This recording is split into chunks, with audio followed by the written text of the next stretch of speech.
Good morning সবাইকে। এক কুয়াশা ভেজা শীতের সকালের অনেক অনেক শুভেচ্ছা। যদিও ভিডিওটা বেশ 2 মাস আগের, তো ফোনের গ্যালারিতে এই ভিডিওটা আমি অনেক দিন থেকেই যত্ন করে রেখে দিয়েছিলাম, শুধুমাত্র সোশ্যাল মিডিয়াতে পোস্ট করা হচ্ছিল না। তো যাই হোক, এত সুন্দর একটা ভিডিও যেটা পোস্ট না করে সত্যিই থাকা যায় না। তোমরা দেখছো যে অনেকক্ষণ থেকেই আমি কোথাও একটা ছুটে চলেছি গাড়ির মধ্যে। আসলে শীতের দিনে শীতের জায়গায় যাওয়ার যে আনন্দটা, যে অনুভূতিটা, সেটা সত্যি ভীষণ সুন্দর। দিনটা ছিল 30শে ডিসেম্বর 2025। আর শিলিগুড়িতে তারা যে যারা শিলিগুড়িতে রয়েছো তারা হয়তো এই দিনটার কথা কেউ ভোলোনি। ওই দিন কিন্তু সকাল থেকে শীতের কুয়াশার সঙ্গে সঙ্গে বৃষ্টিও শুরু হয়েছিল, আর জাঁকিয়ে ঠান্ডা পড়েছিল।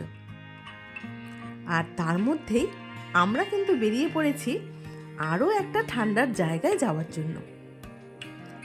কেউ কেউ হয়তো গেস করে ফেলেছো যে জায়গাটা কোথায়, তবে আর সাসপেন্স না রেখে আমি বলেই ফেলি।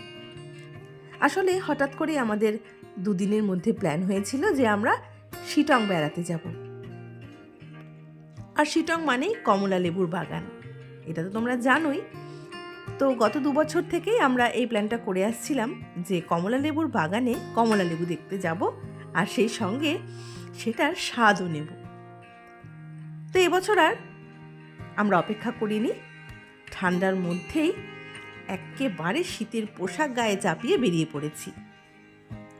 সেই সঙ্গে দেখো, আজকে কিন্তু আমাদের গাড়িতে নয়, আমরা অন্য একটা গাড়িতে যাচ্ছি, যে গাড়ি ছাদ দিয়েও কিন্তু আকাশটাকে বেশ সুন্দর দেখা যাচ্ছিল। তো যাই হোক, পাহাড়ি রাস্তা, কোথাও কুয়াশা, আবার কোথাও ঝলমলে রোদ, 2-3 রকমের আবহাওয়া আমরা কিন্তু পেয়েছিলাম। শিলিগুড়ি থেকে যখন গাড়ি ছাড়লো তখন সেখানে টিপটিপ করে বৃষ্টি, আবার যখন আমরা পাহাড়ে একটু উঠলাম সেখানে কিছুটা রাস্তা কুয়াশা, আর তারপরে ঝলমলে রোদ। আর যেখানে রোদ, সে জায়গায় দেখো এত সুন্দর একটা একটা স্বর্গীয় দৃশ্য, যেটা সামনে থেকে না দেখলে তোমরা কখনোই অনুভব করতে পারবে না। তাও আমি চেষ্টা করেছি কিছু কিছু জায়গা আমার ফোনের ক্যামেরায় বন্দি করে নেওয়ার, যাতে বাড়ি ফিরে তোমাদের সঙ্গে শেয়ার করতে পারি। কিছুদিন যাবত আমার ফোনের গ্যালারিটা এতটাই ফুল হয়েছিল যে আমি কোনো কাজই ঠিকঠাক করে উঠতে পারছিলাম না, সেজন্য সমস্ত ডিটেলস আমি তোমাদেরকে দিতে পারিনি। তো যাই হোক, আমরা চলতে চলতে রাস্তায় 2-1 জায়গায় দাঁড়িয়েছি, আর এত সুন্দর দৃশ্যগুলোকে আমরা ফোনের ক্যামেরায় একটু রেখে দেওয়ার চেষ্টা করেছি। তো আমরা এই যে জায়গাটা দাঁড়িয়েছি, এখান থেকে আমাদের গন্তব্য খুব একটা দূরে নয়। আমরা যাব আপার শিটংয়ে, আর ওই দূরে আমাদের গাড়ি দাঁড় করিয়ে আমরা কিন্তু বেশ সুন্দরভাবে এই জায়গাটার এই যে মেঘগুলো, দুধের মতন দেখে মনে হচ্ছে, একেবারে সাদা পেঁজা তুলোর মতন মেঘ, সেটাকে আমরা বেশ খানিকক্ষণ দাঁড়িয়ে অনুভব করেছি। চারিদিকে ঠান্ডা একটা শিরশিরে হাওয়া, আর সেই সঙ্গে দারুণ সুন্দর একটা মেঘের খেলা। তো দেখতে দেখতে আমরা কিন্তু পৌঁছে গিয়েছি আমাদের হোমস্টেতে। হ্যাঁ, এবার আমরা কোনো হোটেল বুক করিনি, আমরা বুক করেছিলাম একটা ভীষণ সুন্দর হোমস্টে। আর সেটার ঠিকানাও কিন্তু আমি সোশ্যাল মিডিয়া থেকেই পেয়েছি। বলতেই হয় যে তোমরা হয়তো অনেকেই জানো বং সোলমেট, তাদের ভিডিও দেখেই কিন্তু আমি এই কটেজটার ঠিকানা পেয়েছি, এবং ফোন নাম্বার দিয়ে ফোন করে রেসপন্সও পেয়েছি। আর 1 দিনের মধ্যেই আমার ভাগ্যে হয়তো ছিল একটা রুমই তাদের খালি ছিল, আর আমি পেয়েও গিয়েছি। আমাদের একটা রুমই লাগতো। এত সুন্দর ভিউ ছিল এখান থেকে যে কি বলবো। তো প্রথমেই আমরা গাড়ি থেকে নেমে বিভিন্ন ফর্মালিটিসগুলো পুরো করে তারপর যখন রুমটা দেখলাম, আর রুম থেকে যে আমাদের সামনের কাঞ্চনজঙ্ঘার ভিউটা, অসাধারণ ছিল। দেখে একদম মনটা খুশি হয়ে গিয়েছে। এই দেখো, এই কটেজটাতে কিন্তু আমরা ছিলাম। এখানে 3টে রুম রয়েছে, 2টো অলরেডি বুকড, আর লাস্ট যেটা আমাদের জন্যই খালি ছিল হয়তো। তো রুম ভীষণ ক্লিন ছিল, দারুণ পরিষ্কার পরিচ্ছন্ন, আর এখানকার স্টাফদের বিহেভিয়ারও খুব ভালো। সব থেকে ভালো ছিল এখানকার ফুড কোয়ালিটি, দারুণ সুন্দর খাওয়া দাওয়া ছিল। আর ওই যে বললাম, ফোনে সোশ্যাল মিডিয়া থেকে আমি নাম্বারটা পেয়েছি, এবং যাদের ভিডিও দেখে আমি পেয়েছি তাদেরকেও আমি ভীষণভাবেই ভালোবাসি। তো এই ছিল আমাদের গোটা রুম। যেহেতু এটা হোমস্টে, তাই এখানে টিভির ব্যবস্থা ছিল না, আর সেটা দরকারও পড়েনি, কারণ এত সুন্দর একটা পরিবেশ। শুধু মনে হচ্ছিল যে জানালাটা খুলে চেয়ারে বসে সারা দিন ধরে ওই কাঞ্চনজঙ্ঘার ভিউটাকেই দেখে যাই। মিমো তো বেড়াতে আসলে ভীষণ খুশি, ও প্রথমেই বিছানাগুলোকে একটু ট্রাই করে নিচ্ছে। আর আমি প্রকৃতি পাগল, আমি চারিদিকে নেচার, আমাদের থাকার ঘর, এবং ঘর থেকে কতখানি প্রকৃতিকে আমি হাত দিয়ে ছুঁতে পারবো সেটাই যেন ঘুরে ঘুরে দেখছিলাম। সেই সঙ্গে আমাদের এই রুমের একটা ছোট্ট ট্যুরও তোমাদের দিয়ে রাখলাম, যাতে পরবর্তীতে তোমরাও কেউ যদি আমার এই ভিডিও দেখে একটু হেল্প পাও, তাহলে অবশ্যই এই হোমস্টেটা বুক করে নিতে পারবে। তো বিভিন্ন রকমভাবে বিভিন্ন পোজে আমার মিমো কিন্তু এখানে ফটোশ্যুট, ভিডিও শ্যুট করে নিচ্ছিল, কারণ ও তো জানেই ওর মাম্মা কিন্তু এই ভিডিওগুলো কোথাও না কোথাও নিশ্চয়ই পোস্ট করবে। তো এখান থেকে বসে আমরা এখন কিছুক্ষণ ফিল করব নেচারটাকে। তো আমি বসে পড়েছি চেয়ারখানাতে, এখনও চেঞ্জও করিনি, আর আমরা কিন্তু একেবারে 1টার মধ্যে এখানে পৌঁছে গিয়েছিলাম। বাড়ি থেকে বেশ তাড়াতাড়ি রওনা দিয়েছিলাম। আর আজ বললাম না শিলিগুড়িতে ভীষণ ঠান্ডা, তো এখানে এসে ঠান্ডা মানে আমরা পেয়েছি, কিন্তু তার সঙ্গে একটু রোদও পেয়েছি। তবে হ্যাঁ, রোদের সঙ্গে এখানকার ঠান্ডাটা কিন্তু একটু অন্যরকমই ছিল, মানে একেবারে কনকনে একটা ঠান্ডা হাওয়া। তারপর আমি আর মিমো দুজনে মিলে পুরো বাগান ঘুরেছি, দোলনাতে কিছুক্ষণ সময় কাটিয়েছি। আর মিমোর পাপা ও এখন একান্তে বসে একটু নিজের মতন সময় কাটাচ্ছে। তো এই ছিল আমাদের হোমস্টের চারিদিকের বাগান, রাস্তা। তোমরা তো জানোই আমরা মাঝে মাঝেই ঘুরতে বেরিয়ে পড়ি, তার জন্য অনেক সময় আমরা একাই নিজেরাই নিজেদের সঙ্গী হই। কিছু সময় শহরের কোলাহল থেকে দূরে একটু নিরিবিলিতে সময় কাটাতে মনটা কিন্তু ভীষণ চায়। তারপর এখানে মিমো আর আমি কিন্তু কিছুক্ষণ ফটোশ্যুটও করে নিয়েছি। আর ফটোগুলোতে সত্যি পেছনের জায়গাটাকে এতটাই ভালো লাগছিল যে সেগুলোও আমি তোমাদের সঙ্গে শেয়ার না করে থাকতেই পারলাম না। যাই হোক, আমরা আসার সঙ্গে সঙ্গেই এখান থেকে জানানো হলো যে দুপুরের লাঞ্চ রেডি আছে। তো সেজন্য আমরা আর চেঞ্জ করিনি, ভাবলাম আগে লাঞ্চটা সেরে নিই, কারণ ঠান্ডা এতটাই বেশি ছিল যে গরম খাবারটাকে শুধু শুধু ঠান্ডা করার আর কোনো দরকার নেই, গরম গরমই খেয়ে নেওয়া যায়। তো আমরা একটু সামান্য ফ্রেশ হয়ে এখানে খেতে চলে এসেছি। দুপুরবেলায় হোমস্টের অন্যান্য রুমের যে গেস্টরা ছিলেন তারা প্রত্যেকেই সাইট সিন এগুলো চারিদিকটা বেড়াতে গিয়েছে, তাই হোমস্টে মোটামুটি ফাঁকাই ছিল 2-1 জন ছাড়া। আর এখানকার স্টাফরা ছাড়া আমরাই শুধুমাত্র সারাদিন রাজ করেছি। তো এই দেখো, খাবারের যে জায়গাটা ছিল সেখান থেকেও কিন্তু খুব সুন্দরভাবে বাইরে কাঞ্চনজঙ্ঘা দেখা যাচ্ছে। সেই সঙ্গে এখানে চলে এসেছে গরম গরম খাবার। লাঞ্চে আমরা মাছ খাবো, আগে থেকে জানিয়ে রেখেছিলাম। তো এখানে দেখো ডাল রয়েছে, একটা মিক্স ভেজ রয়েছে, সেই সঙ্গে রয়েছে রুই মাছের একটা বেশ সুন্দর ঝোল, আর পাঁপড়, আচার, স্যালাড এগুলো তো থাকবেই। তো খাচ্ছি, গল্পগুজব করছি, আর ভেবে নিচ্ছি যে আজ বিকেলটা কি করে কাটানো যায়। তো আমরা এখান থেকেই জানতে পারলাম যে পাশেই রয়েছে একটা অর্কিড বাগান। তো ভেবেছি যে খেয়ে একটু বিকেলে সেই অর্কিড বাগানটাতে একটু ঘুরতে যাব। তেমন কিছু নয়, তবুও পাহাড়ের বাগান দেখার তো ইচ্ছে রইলই। তো খাওয়া দাওয়া সেরে নিয়েছি, আর এদিকে বিকেল হয়ে এসেছে, রোদও কিন্তু চলে গেছে। তবে যে রোদটা তোমরা দেখলে সেটা যতটাই ঝলমলে ছিল, তার সঙ্গে কিন্তু কনকনে ঠান্ডা হাওয়াটাও প্রচণ্ডভাবে ছিল। আর পাহাড়ের ঠান্ডাটা একটু অন্যরকমই হয়, মানে একেবারে হাড়ে গিয়ে লাগে। সে যাই হোক, শিলিগুড়িতে থাকলেও ঠান্ডাই ফিল করছিলাম, আর এখানে এসেও ঠান্ডা পেয়েছি, অসুবিধার কিছু নেই। তো বিকেল হয়ে আসছে, আর এদিকে সূর্যাস্তের সময়টাতেও চারিদিকটা এত সুন্দর লাগছে।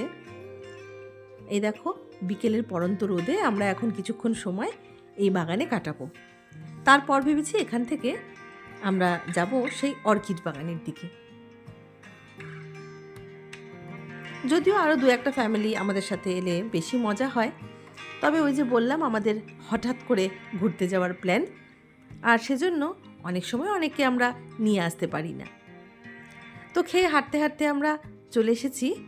অর্কিড বাগানটা কিন্তু এখনও যাইনি, যাওয়ার পথেই আমরা আরও একটা হোমস্টে দেখতে পেলাম, এবং সেখানে একটা ভীষণ সুন্দর বাগান তারা বানিয়ে রেখেছে, এবং সেটা যে কোনো মানুষই এসে ভিজিট করতে পারে। তো আমরা গেটে জিজ্ঞেস করে ঢুকলাম, এতই ভালো লাগলো। এই দেখো, এখানে এত সুন্দরভাবে গাছগাছালিগুলোকে মেনটেন করা হয়েছে, সাজানো হয়েছে, যে সত্যি অপূর্ব। নেক্সট যখন শিটং আসবো, এখানে একবার থাকার ইচ্ছে থাকলো। তো আমরা এখানেও বেশ খানিকক্ষণ ঘুরলাম। এখানটায় বেশ সুন্দর একটা স্টেজ বানানো রয়েছে, এবং রিসেন্টলি যেহেতু 25 ডিসেম্বরটা গিয়েছে, তাই ক্রিসমাস ডে সেলিব্রেট হয়েছিল এখানে, হয়তো ফাংশনও হয়েছে, তার জন্য বেশ সুন্দর একটা ছোট্ট স্টেজও ছিল সেখানে। আর এখানে এসে অনেকক্ষণ সময় কাটিয়ে আমরা এখান থেকে চা খেয়ে তারপর যাব অর্কিড বাগানের দিকে। খুব ভালো লেগেছে আমার এই হোমস্টের ভেতরটা, মানে এটাকে একটু সাজানো হয়েছে, মানে বলতে পারো যে ঠিক অনেকটা নার্সারির মতন লাগছে। তবে গাছগাছালি যেখানে রয়েছে, সবুজের ছোঁয়া যেখানেই থাকুক, সে জায়গাটা এমনিই সুন্দর, সেটা ন্যাচারাল হোক আর আর্টিফিশিয়াল। তো সেই সঙ্গেই দেখো, মিমো পুরো রিসর্টটা ঘুরে দেখছিল, আর আমিও। ওদের একটা সুন্দর ভিউ পয়েন্ট রয়েছে, যেখানে একটা গ্লাস ব্রিজও ছিল। তো ঢুকেই যখন পড়েছি, সেটা কেন যাব না। আর এখানকার স্টাফরাও ভীষণ ভালো, আমাদেরকে নিজেরাই বললেন যে আপনারা গিয়ে গ্লাস ব্রিজটা ঘুরে আসুন। তো এই গ্লাস ব্রিজটা ঘোরার জন্য আমি আর মিমোই এসেছি। ছোট হলেও খুব সুন্দর জায়গাটা, আর এখানে দাঁড়িয়ে সানসেট দেখতে আরও বেশি ভালো লাগছিল। তোমরা একটু দেখো, চারিদিকের ভিউটা এত সুন্দর। মিমোর পাপা নিচেই ছিল, ব্রিজে ওঠেনি, আমরা উঠেছি। তো এই দেখো, এখানে দারুণ সুন্দরভাবে একটা ভিউ পয়েন্ট বানানো রয়েছে, এখানে সেলফি জোনও বলতে পারো। আর ওই ঠিক পাশেই রয়েছে কিন্তু আমাদের ওই রিসর্টটা। তো আমরা অর্কিড বাগান যাওয়ার পথে এই রিসর্টটা পেয়েছিলাম, তাই এখানেও একটু ঢুকে গিয়েছি। আর এখানকার সমস্ত ডিটেলসও আমরা নিয়ে এসেছি, যাতে আমরা পরবর্তীতে আসলে এখানেও একদিন রাত কাটাতে পারি। জায়গাটা এতটাই সুন্দর ছিল যে ওটা ছেড়ে আমার যেতেই মন চাইছিল না। কিন্তু সন্ধে হয়ে আসছে, অর্কিড বাগানের পর গেলে আর হয়তো উঠতেই পারবো না, কারণ কিছুটা চড়াই রাস্তা আছে শুনলাম। তারপর এখানে কিছুক্ষণ একটু দোলও খেয়ে নিয়েছি। দারুণ সুন্দর একটা বিকেল কাটাচ্ছি। সত্যি ভাবা যায় না যে আমাদের নর্থ বেঙ্গলটা এত সুন্দর, কোনো আক্ষেপ থাকে না যদি আমরা নর্থ বেঙ্গলের বাইরে নাও যাই। কি বলবো, এত সুন্দর নেচারের কাছাকাছি আমরা থাকি যে আমাদের মনে কোনো আক্ষেপ নেই। আর মাঝে মাঝে কিন্তু আমরা এই ছোট ছোট পাহাড় জঙ্গল এগুলো ট্যুর করতেই থাকি, তাই জন্য কোনো মনে কোনো ক্ষোভ নেই যে ঘোরা হচ্ছে না বা অন্য কিছু। আসলে আজকাল মানুষ এত ব্যস্ত হয়ে পড়েছে, তার মাঝখানে এই রকম ঘোরাগুলোই যেন আমাদের মনকে অক্সিজেন দেয়। আর মিমো এখন ছোট রয়েছে বলেই হয়তো ঘুরতে পারছি, এরপর পড়াশুনোর চাপ বাড়বে, ধীরে ধীরে ও বড় হবে, তো সে সময়গুলোয় হয়তো কোথাও বেরোনো হবে কি হবে না, সেজন্য এখনই একটু ঘুরে নিই, পরেরটা পরে দেখা যাবে। আর যারা ঘুরতে ভালোবাসে তারা তার মধ্যেই হয়তো ঘোরার বন্দোবস্ত করেই নেয়, আমরাও সেরকম চেষ্টা করব। বিকেলটা সত্যি এত সুন্দরভাবে কাটবে ভাবিনি। আর এই হোমস্টেতে বা এই রিসর্টটাতে এসে আরও বেশি ভালো লাগছে এই গ্লাস ব্রিজটা। ব্রিজের এখান থেকে দাঁড়িয়ে এত সুন্দরভাবে সানসেট দেখলাম। অর্কিড বাগানে গিয়েছি, তবে সেখানকার কোনো ভিডিও নেওয়া হয়নি, কারণ এতটাই কুয়াশা হয়ে গিয়েছিল চারিদিকটা।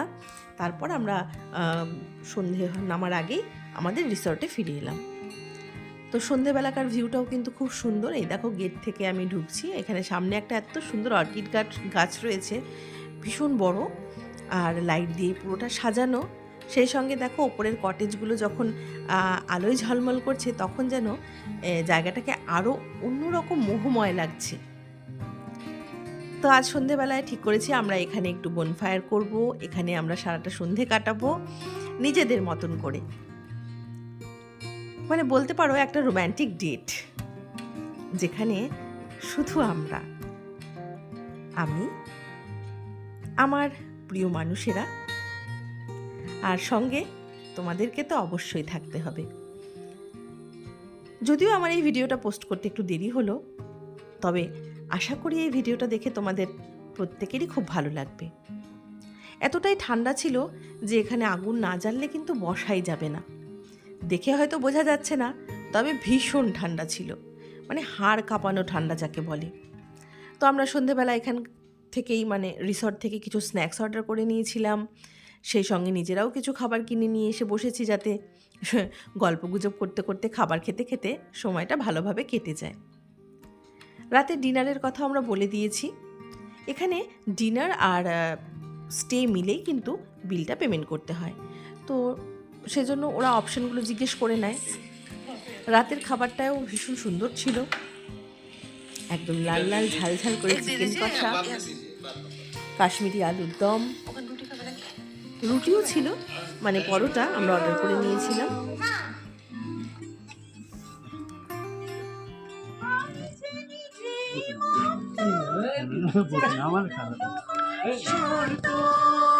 আমি যে নিজেই মত জানি না তোমার শর্ত, যদি বা ঘটে অনর্থ তবুও তোমায় চাই, হয়তো তোমার জন্য হয়েছি প্রেমে যে মন্ন, জানি তুমি অনন্য আশার হাত বাড়ায়। রাতের খাওয়া দাওয়ার পর এভাবেই দারুণ সুন্দর একটা বৈঠকি আড্ডায় আমরা অনেকটা সময় স্পেন্ড করলাম। আর শিলংয়ের এই প্রথম দিন ঠান্ডা, খাওয়া দাওয়া আর আড্ডা মিলিয়ে দারুণ সুন্দর করে কাটালাম।